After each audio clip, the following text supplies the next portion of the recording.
जैसा कि आपने पिछले एपिसोड के अंदर देखा कि भी स्काउट्स का 57th मिशन स्टार्ट हो चुका होता है और सब स्काउट्स घोड़ों पे सवार डिस्ट्रिक्ट से बाहर निकल जाते हैं। और जैसा कि डिस्ट्रिक्ट के बाहर बहुत से टाइटन्स मौजूद होते हैं,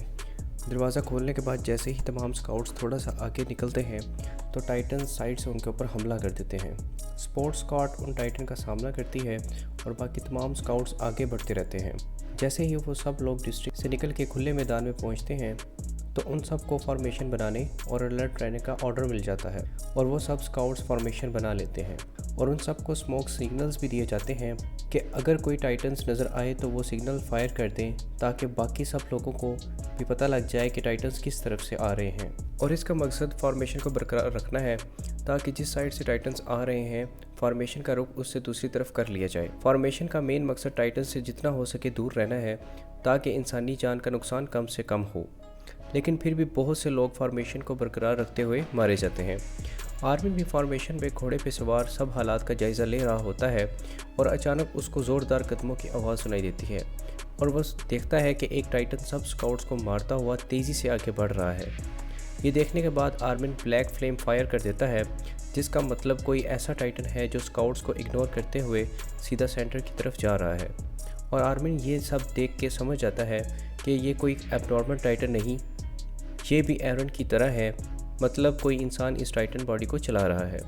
उसकी रफ्तार इतनी तेज़ होती है कि वो आर्मिन के पास पहुंच जाती है। वो फीमेल टाइटन आर्मिन को मारने के लिए आगे बढ़ती है और आर्मिन बचते हुए अपने घोड़े से नीचे गिर जाता है। वो फीमेल टाइटन उसके करीब आती है और उसको देखने के बाद उसको मारने के बजाय छोड़ देती है और दोबारा फॉर्मेशन के सेंटर की तरफ भागना शुरू कर देती है।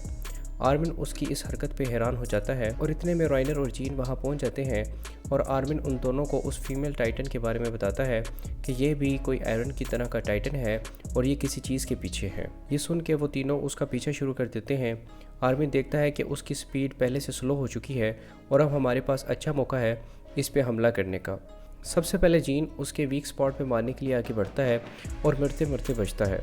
और आर्मिन ज़ख्मी हो जाता है और राइनर फीमेल टाइटन को आर्मिन की तरफ मुतवज्जा होते देखने के बाद उसके वीक स्पॉट पर सीधा हमला करने के लिए आगे बढ़ता है और वो उसको अपने हाथ में पकड़ लेती है और हाथ में दबा देती है। जीन समझता है कि राइनर मर चुका है और वो डर जाता है कि इतने में अचानक राइनर उस टाइटन की उंगलियों को काटता हुआ बाहर आ जाता है और आर्मिन को वहाँ से उठाकर भाग पड़ता है